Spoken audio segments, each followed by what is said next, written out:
दोस्तों नमस्कार। आज की कहानी है चूहा, जिसके लेखक है श्री हरि भटनागर। तो आइए सुनते हैं उन्हीं के द्वारा लिखी गई कहानी चूहा। तीन लड़के हैं। उनके नाम कद, कामत और आचरण के मुताबिक रखे गए थे। चवन्नी सिंह चवन्नी की तरह छोटे से थे, इसलिए उनके बाप ने नाम खोजने के लिए जरा भी सिर मगजन नहीं किया। वैसे उनका घर का नाम चुन्नू था, किंतु जब उनकी बाढ़ मारी गई तो चवन्नी गिनते गिनते उनका नाम नवन्नी सिंह रख दिया। घर का नाम खोटा निकल गया। यही चल पड़ा। संग्राम बचपन से ही लड़ाकू किस्म के थे। जहां जाते संग्राम खड़ा कर देते। खेल खेल में किसी बच्चे का सिर लट्टू से छेद देते या सीख से आंख। इस वजह बड़े बड़ों में संग्राम छिड़ जाता। संग्राम नाम पड़ने के पीछे यही कारण था। वैसे उनका पहला नाम बजरंगी था, लेकिन आचरण के कारण दब गया। मुलायम सिंह रुई के फाहे की तरह मुलायम और नाजुक थे। लोगों का कहना है कि मुलायम जब पैदा हुए तब इतने नाजुक थे कि उन्हें रुई के फाहे में लिटाया जाता था। इस वजह से उनकी दादी ने इसी नाम का ठप्पा लगा दिया। हालांकि अब अत्यंत सख्त होने के कारण लोग उन्हें बज्जर सिंह कहते हैं। तीनों की उम्र लगभग 20-20 बरस की है। चवन्नी सिंह ने 20 बरस की उम्र में कई बार उस तरह फिरवाया, फिर भी दाढ़ी मूछ नहीं आई, तो सिर गुटवा लिया। सिर्फ चुर्खी भर रहने दी। गुट्ठे सिर पर वे लाल अंगोछा पगड़ी के माफिक बांधते हैं। कभी कुर्ता पायजामा पहनते हैं, कभी कुर्ता लुंगी, कभी कुर्ता पैंट। लेकिन वे जूता चप्पल कतई नहीं पहनते। उन्होंने शपथ ली थी काली माई के सामने, जब तक हाई स्कूल पास नहीं कर लेंगे जूता चप्पल नहीं पहनेंगे। 4 साल लगातार फेल हुए। पढ़ाई से दिल टूट गया, किंतु शपथ से नहीं। उनकी तमन्ना थी कि हाई स्कूल पास करके शहर के किसी कॉलेज में पढ़ेंगे, किंतु असफलता ने उनकी तमन्ना को पंगु बना दिया। उन्होंने ठेकेदारी करने की सोची, किंतु यह काम न करके उन्होंने शहर में एक बहुत बड़ी मोटर पार्ट्स की दुकान खोल दी। उनमें यह सोच तब जागी जब गांव के ही एक ठाकुर ने शहर में स्कूटर पार्ट्स की दुकान खोली। उन्होंने उसे चंद्रवंशी को नीचा दिखाने की खातिर दुकान में स्कूटर पार्ट्स भी रखे। साथ ही अपने से सूर्यवंशी से सैकड़ों कदम नीचे बरकरार रखने की मन में ठान ली। लेकिन दुकान में आने वाले फन खटे गंदे कपड़ों में लिपटे नींद से बोझिल ड्राइवरों और क्लीनर की बात करने के भद्दे ढंग, बंदरों की तरह खस्सर खस्सर खुजलाने और मुंह पर ही छींक देने के कारण वे इस काम से ऊब गए। ऐसा नहीं था कि वे गांव में हरवाहों चरवाहों का इसी तरह का आचरण बर्दाश्त करते रहे हो। वहां वे उनकी छाया से कोशिश भर दूर रहते थे, किंतु यहाँ ऐसा संभव न था। एक दिन एक सिख ने, जो लंबा सफर तय करके आया था, पसीने और धूल से लिपटा ठीक मुंह पर खट्टांद भरी डकार छोड़ी कि उनका जी मितला उठा। वे सिख की इस हरकत से कई दिन परेशान रहे। दुकान से जी उचट गया। एक दिन घर गांव चले आए, फिर वापस नहीं गए। बाप ने दूसरे धंधे के लिए कई बार ठेला, किंतु वे टसके नहीं। अब वे गांव में ही रहते हैं। संग्राम सिंह जब high school 3rd class pass हुए तो उनके बाप ठाकुर रण बहादुर सिंह ने पूरे गांव को दावत दी। रण बहादुर के पिता बहुत बड़े जमींदार थे। उनके पास कारों का खजाना था। सैकड़ों बीघा जमीन थी, सैकड़ों पक्के मकान, वह भी शहर में। रण बहादुर खुद एक दर्जा भी नहीं पढ़े थे, किंतु लड़के को पढ़ा लिखाकर गवर्नर बनाना चाहते थे। इसीलिए संग्राम को शहर के अच्छे कॉलेज में दाखिला दिलाना तय किया और इसी खुशी में सारे गांव को दावत दी, जिसमें उन्होंने हुक्का गुड़गुड़ाते गिलहरी की पूंछ की तरह मूछ में मुस्कुराते हुए कहा था कि ठाकुर चंदवली का लड़का इम्तिहान में एक लकीर पाया है, जबकि हमारा लड़का 3 लकीर पाया है। 3। हम उसे गवर्नर बैरिस्टर बनाएंगे, ताकि दुनिया देख ले कि ठाकुर के यहाँ खालिस लक्ष्मी ही नहीं, सरस्वती भी वास करती है। 3 लकीर का आशय वे तब समझ पाए जब संग्राम 11वीं में बुरी तरह फेल हो गए। संग्राम को शहर की हवा लग गई थी। शुरू शुरू में जब वे साधारण वेश में क्लास में आए तो साथ पढ़ती बड़े बड़े घरों की लड़कियों ने उन्हें देहाती समझा।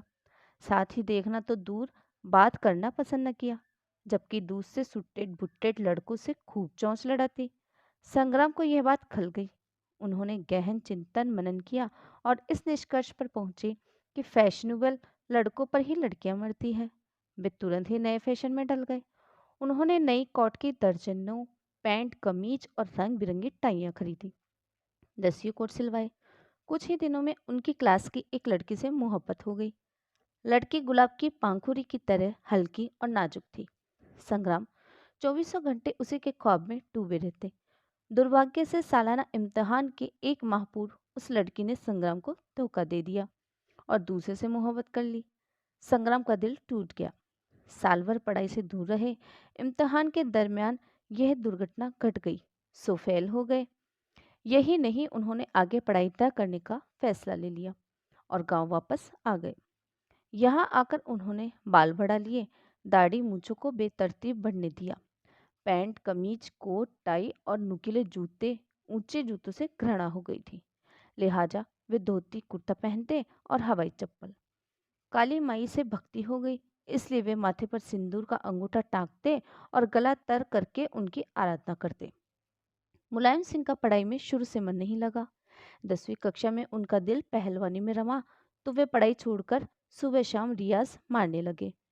5 किलो दूध, 1 पाव बादाम, 1 पाव मलाई और 4 प्लेट भीगा चना, यह उनका दोपहर के भोजन को छोड़कर सुबह का नाश्ता है, जिसने वर्जिश के साथ बदन को कच्चे कटहल की तरह सख्त और कंटीला बना दिया, जिसे देखकर अन्य लोगों की बात दिगर उनके बाप तक भयभीत हो जाते। मुलायम सिंह के गले में काला गोल धागा पड़ा है, बाह में ताबीज। चार खाने की तहमत के ऊपर रेशमी कुर्ते के सोने के बटन को खोलकर जब वे चलते तो अपना बना हुआ शरीर निहारते और खुश होते। तीनों में गाढ़ी दोस्ती है। यह दोस्ती तब प्रारंभ हुई जब मुलायम सिंह ने एक बार गांव के विशाल कुश्ती दंगल को जीतकर केसरी का खिताब अर्जित किया था। वैसे तीनों एक ही गांव के थे और उनमें दूर का परिचय था, गाढ़ी दोस्ती नहीं थी। इस दंगल के होने से चवन्नी सिंह और संग्राम ने मुलायम सिंह की ओर दोस्ती का हाथ बढ़ाया। हालांकि तीनों धन कुबेरों के बेटे थे। तीनों की दोस्ती में एक दूसरे का बड़प्पन आड़े आ रहा था। इसके बावजूद तीनों अनन्य मित्र हो गए। चवन्नी सिंह चूंकि हाई स्कूल कई बार कोशिश के बाद भी पास नहीं हो पाए थे, इसलिए वे उन लोगों से नफरत करने लगे जो 10वीं कक्षा पास होते या उनसे अधिक पढ़े होते।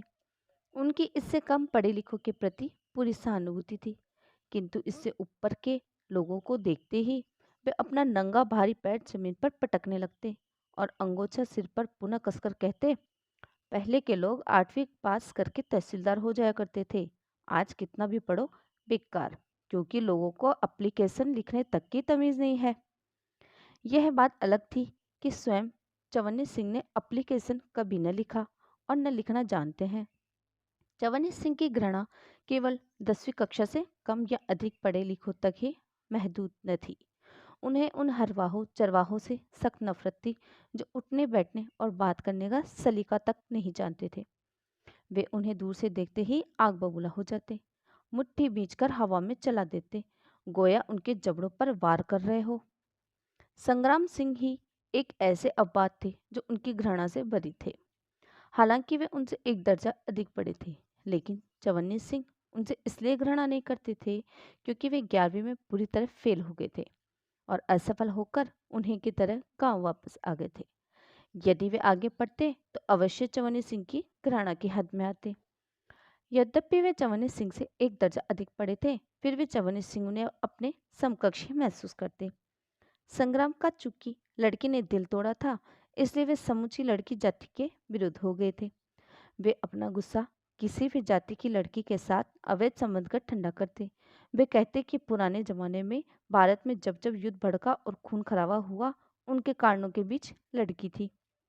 मुलायम सिंह को अगर किसी से नफरत थी तो उस पहलवान से जो उनसे देह और जांगर में 20 होता। वे उसे देखते ही ताल ठोकने लगते और कुश्ती लड़ने के लिए उकसाते और जब तक चित न कर देते चैन न लेते। तीनों के पास कोई काम नहीं था, इसलिए तीनों एक ही मोटरसाइकिल पर बैठकर गांव भर में घूमते नजर आते। अगर ये कहीं बैठते तो जुम्मन मियाँ के आम के दरख्त के नीचे, खाट पर या रमेसर साहू के ट्यूबवेल पर, जहाँ तेज आवाज में टेप रिकॉर्डर से फिल्मी गाने सुनते और बदमस्त होकर तरह तरह के अभिनय करते हुए नाचते। जब ये थककर चूर हो जाते तो गांव, प्रदेश, देश और विदेश की राजनीति पर बहस करते। ये अक्सर इस बात पर खेद प्रकट करते कि इस गांव के छोटे तबके के लोग सीधे मुंह बात नहीं करते। अकड़ू है, सब ढीठ हो गए हैं। किसी में पुराने जमींदारों व ताल्लुकेदारों के प्रति जरा भी आदर भाव नहीं रह गया है। ये कहते हैं कि गांव से इस तरह की रव ढव का विच्छेद होना जरूरी है।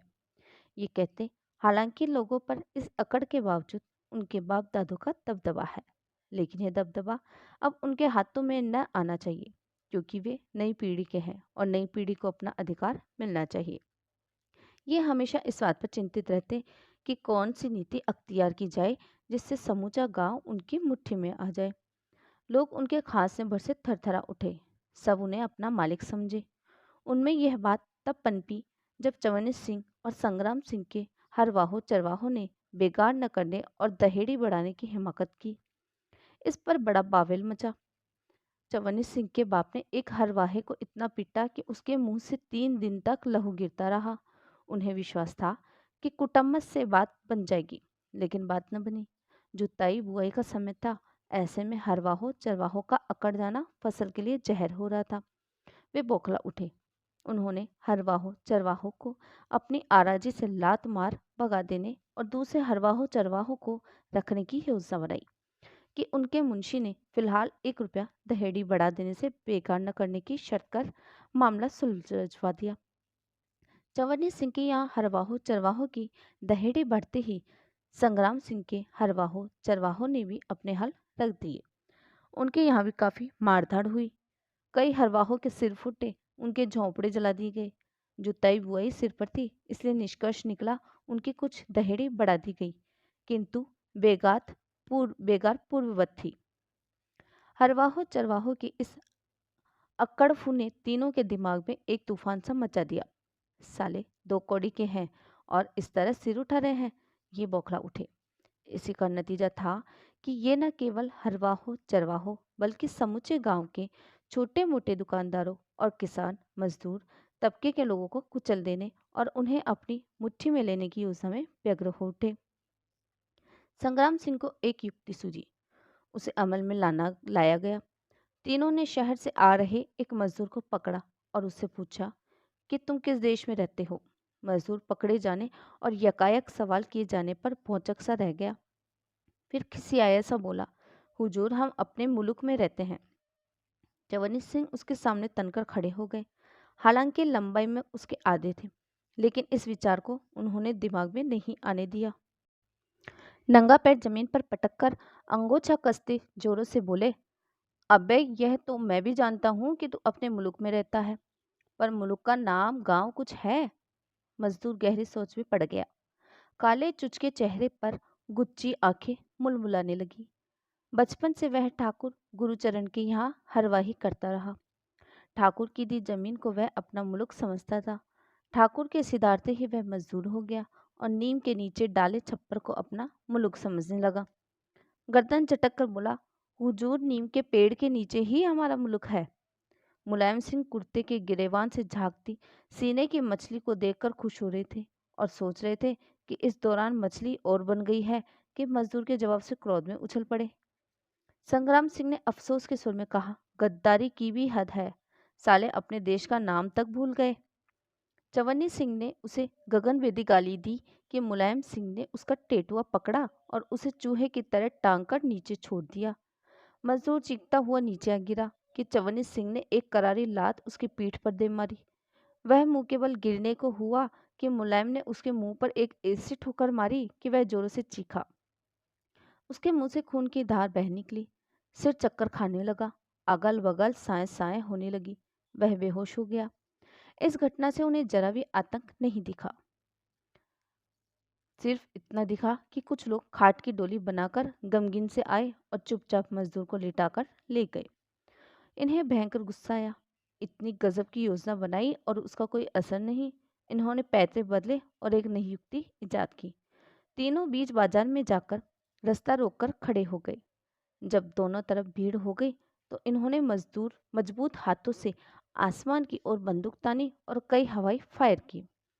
इस घटना से भगदड़ मच गई। तीनों इत्मीनान से चलते हुए सड़क के किनारे आ खड़े हुए और भीड़ में आतंक की लहर मुआयना करने लगे। थोड़ी देर में सब कुछ पूर्ववत शांत हो गया। केवल कुछ लोग जो किसान, मजदूर और किराना दुकानदार थे, इस फायर के बाबत बेखौफ से बातचीत कर रहे थे, मानो किसी चिड़ी मार के बारे में बात कर रहे हो। इनकी आंखें जल उठी। सोचा कि इन्हें गोली से भून डाले, क्योंकि ये जरा भी आतंकित नहीं हुए और न उन्हें देखकर कांपे और न ही उनके सोच का अनुसरण किया। इन्होंने गोली नहीं चलाई। तीनों मोटरसाइकिल पर जा बैठे और जलती आंखें गांव भर का चक्कर लगाने लगे। चवन्नी सिंह ने कहा, पढ़े लिखो और किसान मजदूरों को गोली से उड़ा देने से ही लोगों में हमारे प्रति दहशत पैदा होगी। संग्राम सिंह ने कहा, गांव भर की जवान लड़कियों को घर से निकलवाकर नंगा करने से ही हमारा काम फतेह होगा। मुलायम सिंह कुछ नहीं बोले। वे कुछ नया कर दिखाना चाहते थे। उन्होंने फुल स्पीड में बहती गाड़ी रोकी और शहर से आ रहे 4 मजदूर किसानों को दौड़कर कई फेंट लाते और सिर मारे कि चारों बिखर गए। मुलायम सिंह ने चवन्नी सिंह और संग्राम की ओर गौरवान्वित आंखों से देखा, जैसे कह रहे हो कि इस तरह कमाल दिखाया जाता है कि जहां हाथ भांज दिया मैदान साफ। अब देखो आतंक ही आतंक। उन्होंने मूंछ ऐठी और गर्दन टेढ़ी करके चलते हुए मोटरसाइकिल के पास आए। एक किक में गाड़ी स्टार्ट की और दोनों को बैठाकर बस्ती की ओर बढ़ गए। बस्ती में पहुंचकर मुलायम सिंह गंभीर मुद्रा में खड़े होकर आसमान की ओर देखने लगे। यकायक उनके दिमाग में एक क्रांतिकारी विचार कौंधा और वे ठठाकर हंस पड़े। सहसा वे एकदम गंभीर हो गए। उन्होंने चवन्नी सिंह और संग्राम की ओर कनखियों से देखकर चुटकी बजाई, जिसका आशय था अब बस्ती में कमाल दिखाना चाहिए। तीनों मिर्जा खलील की छान की ओर बढ़े। मिर्जा भैंसों को दाना भूसा दे रहा था जब ये उसके सामने आ खड़े हुए और मुलायम सिंह ने उसे एक करारा थप्पड़ मारा कि वह भौचक सा रह गया, किंतु तुरंत भाप गया कि कयामत आने वाली है। वह जान बचाकर भागा। जैसे ही उसने बाहर निकलकर गुहार लगाई कि तीनों की भुजाएं फड़क उठी। साले कटुए की इतनी हिम्मत कि हमारे खिलाफ भीड़ खड़ी करे। ये क्रोध में उछल पड़े और इन्होंने भैंसों को घुटने मारने शुरू किए। अंत में उनके ऐन थन काट लिए। भीड़ इकट्ठी हुई कि तीनों ने उसे धमकाने के लिए अगल बगल फायर की। भीड़ जान बचाकर भागी। इस घटना का इन्हें आतंक दिखा, किंतु पूरा आतंक तब दिखा जब इन्होंने खुल्लम खुल्ला कई किसानों की खड़ी फसलें एक लाइन में फूंक डाली। कईयों को बंद अंधेरी कोठरी में बिना अन्न जल के बांध कर रखा तथा भयंकर यातनाएं दी। छोटा सा गांव था, ऐसी हरकत पर हल्ला मच जाना स्वाभाविक था। सो मचा। उनके दिलों में एक भैंसा डोल गया। लोग इन्हें देखते, कांप जाते और जान बचाकर भाग खड़े होते। ऐसा नहीं था कि लोग इनकी यातनाएं कड़वे घूंट की तरह आंखें बंद करके पी गए। लोगों ने चोरी छिपे आपस में काफी शोर मचाया, पंचायतें की। मजबूरी यही थी कि तादाद में होने के बाद भी वे निहत्थे थे। उनके साथ न पुलिस थी और न इतना पैसा कि आगे थाना कचहरी कर सके, जिससे न्याय की उम्मीद भी न थी। और इन तीनों के पास वह सब कुछ था जिसके आगे झुक दब जाना लाजिमी था। लोग झुके, दबे और चुपचाप रो धोकर जुल्म सह लेते। ये बात अलग थी कि इनके दिलों में इन तीनों के प्रति भयंकर आग धधक रही थी। तीनों को पक्का विश्वास हो गया कि लोग पूरी तरह उनकी मुट्ठी में आ चुके हैं। कारण कि उन्हें देखते ही कांप जाते, रोनी शक्ल बना देते, गिड़गिड़ाने से लगते। उन्होंने चैन की सांस छोड़ी और आगामी योजना बनाने के पूर्व यह तय किया कि आतंक की आग जगाए रखने के लिए कुछ न कुछ सजा जारी रखना लाजिमी है। इसलिए ये कभी किसी किसान मजदूर को पकड़ लेते और उससे अपने दंड विधान के अनुसार सैकड़ों बाल्टी पानी कुएं से खिंचवाते, या उसे मुर्गा बनवा देते, या पेड़ से उल्टा लटकवा देते। ये क्रिया ये तब तक करवाते जब तक वह ची न बोल दे। अपनी इसी आतंक की आग जगाए रखने की नीति के तहत इन्होंने एक दिन एक ऐसी मिसाल पेश की कि उसका कुछ उल्टा ही असर हुआ। हुआ यह है कि चवन्नी सिंह के यहाँ चूहे भारी तादाद में बढ़ गए थे। उन्होंने बहुतों का सफाया दवा देकर कर डाला था। इसके बाद भी कुछ शेष थे जो वस्तुओं का सर्वनाश किए दे रहे थे। उन्हें एक युक्ति सूझी। उन्होंने संग्राम सिंह और मुलायम को इसकी जानकारी दी। फिर सहमति पर पूरे गांव में ढोल पिटवा दिया। ढोल का पिटना था कि आशंकित हादसे के भय में डूबे लोग मैदान के एक कोने में आ खड़े हुए। उनकी समझ में नहीं आ रहा था कि यह ढोल क्यों पिटवाया गया। कोई हादसा होने वाला है क्या? सभी एक दूसरे से खुसर फुसर कर रहे थे। बात तब स्पष्ट हुई जब चूहेदानी के ऊपर से पीला कपड़ा हटाया गया और उस पर चवन्नी सिंह का अल्सेशियन कुत्ता पंजा मारने लगा। चूहादानी में चूहों को देखकर एक हरवाहा, जिसे चवन्नी सिंह के बाप ने इस कदर पीटा था कि उसके मुंह से 3 दिन तक लहू गिरता रहा, और एक किसान जिसे संग्राम सिंह ने कोठरी में बंद कर नख खिंचवा लिए थे, यकायक घबरा से गए। दोनों ने एक दूसरे को देखा और दोनों एकदम पसीने से नहा से गए। हरवाहे ने भनभनाहट के स्वर में गर्दन झटक कर चूहा कहा, गोया वह खुद चूहा हो जिसे एक पल में कुत्ता अपने दांतों के बीच किच कर देगा। उसने अगल बगल खड़े अपने साथियों को देखा, जिन्हें इन तीनों ने भयंकर यातनाएं दी थी और कुएं से इतना पानी भरवाया था कि खाट पकड़ ली थी, और जो इस वक्त होने वाले दृश्य से आतंकी हो उठे थे। वह विद्युत गति से पीछे की ओर मुड़ा और हाय राम कहकर गहरी सांस छोड़ता भीड़ में घुसता हुआ एकदम पीछे आ खड़ा हुआ। किसान ने भी इसी तरह हरवाहे का अनुसरण किया। उसने गर्दन उठा उठाकर पहले पीछे की ओर देखा, फिर चूहादानी देखी और एक चरवाहे के कान में कुछ कहा। बात सुनते ही चरवाहे ने संग्राम सिंह को देखकर तुरंत उसके कान में बुनबुनाया कि किसान काँप सा गया है। लड़खड़ाता हुआ वह 1-2 कदम आगे बढ़ा, फिर पुनः पीछे मुड़कर भीड़ चीरता हुआ भयभीत सा पीछे आ खड़ा हुआ। उसने सामने देखा, संग्राम सिंह लपके आ रहे थे। उसे पक्का विश्वास हो गया कि संग्राम सिंह उसे मारने आ रहे हैं, जिसकी संभावित जानकारी चरवाहे ने दी थी। किंतु संग्राम सिंह उसे मारने नहीं आए। वे फुर्ती से चलकर चूहादानी के पास आ खड़े हुए और कुत्ते को परे खींचा, ताकि चूहों को बाहर निकालने में दिक्कत न आए। किसान ने राहत की सांस छोड़ी और पंजे से आंखों पर छाया करके चूहादानी की ओर भयभीत निगाहों से। चूहादानी में चूहों की भाग दौड़ मची थी। एक दूसरे पर चढ़ते उतरते वे बेचैनी से चक्कर लगा रहे थे।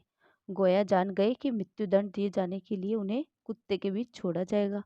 बार बार हाथ मारने पर भी वे बाहर नहीं निकल रहे थे, किंतु चवन्नी सिंह थे कि उन्हें निकालने में लगे थे। एक भी चूहा जब बाहर नहीं निकला तो वे कुछ सोचने लगे। आंखें मूंद कर, सहसा सिर झटक कर उन्होंने अगल बगल देखा। सामने एक लंबी लकड़ी पड़ी थी। उंगली बढ़ाकर उन्होंने लकड़ी उठा ली और उससे चूहों को कोचने लगे। एक मोटा चूहा बाहर आ गिरा कि कुत्ता उस पर झपटा। कुत्ते ने मुंह में भरकर उसे एक जबरदस्त झंझोड़ दिया कि चूहा दूर जा गिरा। चूहा जीवित सा था, उसमें कंपन हो रहा था। कुत्ता फिर उसके पास पहुंचा।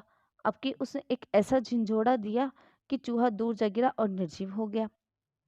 भीड़ का चेहरा सफेद कागज सा हो गया। लगता है कि इस दृश्य ने उसे रुला दिया। मुलायम सिंह का ठहाका गूंजा, मानो उन्होंने अपने से 20 किसी पहलवान को पलक झपकते चित कर दिया हो। संग्राम सिंह भी ठठाकर हंसे, गोया उन्होंने शहर में धोखा देने वाली लड़की का चीथड़ा बना दिया हो। चूहादानी से दूसरा चूहा गिरा, जिसे कुत्ते ने पूर्व झिंझोड़ा देकर मार डाला। इसी तरह चूहादानी से चारों चूहे निकाल गए, जिन्हें कुत्ते ने दांतों के बीच कूच डाला। यह अंतिम चूहा था, जो बार बार हाथ मारने और लकड़ी से कोसने पर भी नहीं निकल रहा था। मुलायम सिंह ने कहा, बहुत हरामी है साला, निकलता ही नहीं चाहता। चवन्नी सिंह ने लकड़ी से कोसते हुए कहा, निकलेगा इसका बाप, यह किस खेत की मूली है?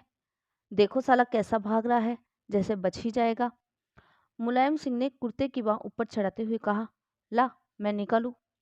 नहीं उस्ताद, यह हमारा शिकार है, कहकर चवन्नी सिंह ने पल भर के लिए आंखें बंद की, मानो भवानी का स्मरण कर रहे हो। फिर वे झटके से उठ खड़े हुए। उन्होंने कुर्ते से फेंटा कसा, नंगा पैर जमीन पर जोरों से पटका और जय काली मां कहकर धम से जमीन पर बैठे और चूहे को लकड़ी से कोचने लगे। बार बार लकड़ी से कोचने पर भी चूहा नहीं निकला, तो उन्होंने सिर से अंगोछा उतारकर पंजे में लपेट लिया और चूहादानी में हाथ डाला। चूहा बेतहाशा में चक्कर लगा रहा था। चवन्नी सिंह ने जैसे ही उसे मुट्ठी में बीज लेना चाहा कि वो जोरों से चीखे। उन्होंने झटके से हाथ बाहर खींच लिया और एक लंबी कराह के साथ पंजे पर से अंगूठा हटाया कि खून की धार बह निकली। चूहे ने बीच की उंगली में दांत जमा दिए थे। भीड़ में हल्ला समझ गया, मानो वह चूहे के इस कृत्य पर हंस ठिलठिलाई। लेकिन उस पर मुर्दनी उस वक्त छा गई जब मुलायम सिंह ने कुर्ते की बांह चढ़ाई और भुजाओं पर हाथ फेरते हुए घूर कर देखा। पीछे खड़ा किसान धीरे धीरे सरकता हुआ भीड़ के बीच में आ खड़ा हुआ था। मुलायम सिंह का रौद्र रूप देखकर बगटुट पीछे की ओर भागा। चवन्नी सिंह उंगली से बहते खून को देखकर आपे से बाहर हो गया। उन्हें बेतरह गुस्सा आया चूहे पर। साले ने कैसा काटा कि उंगली फटी जा रही है। उन्होंने दांत पीस डाले। आप देखा न ताब, सामने पड़ी चूहादानी पर एक करारी लात मारी। चूहादानी खड़खड़ाती संग्राम सिंह के सामने आ गिरी। संग्राम सिंह चूहे की हरकत से अपनी जगह पर खड़े हुए रह रहकर उबल रहे थे। उन्होंने खूनी आंखों से चूहे को देखा, मानो भस्म कर देंगे। गहरी सांस खींचते हुए उन्होंने हाथ का कड़ा चढ़ाया, चेहरे पर लटक आए बालों को पीछे की ओर झटका और उझककर चूहादानी हाथ में ले ली और मुसलसल जमीन पर पटकने लगे। चूहा निर्जीव दिखा, इसलिए उन्होंने चूहादानी सामने फेंक दी, जिस पर कुत्ता भौंकता हुआ पंजे मारने लगा। सहसा उतान पड़ी चूहे में हरकत हुई। उसके अगले पिछले पंजे थरथराए और वह पल भर में पंजों के बल पर बैठ गया।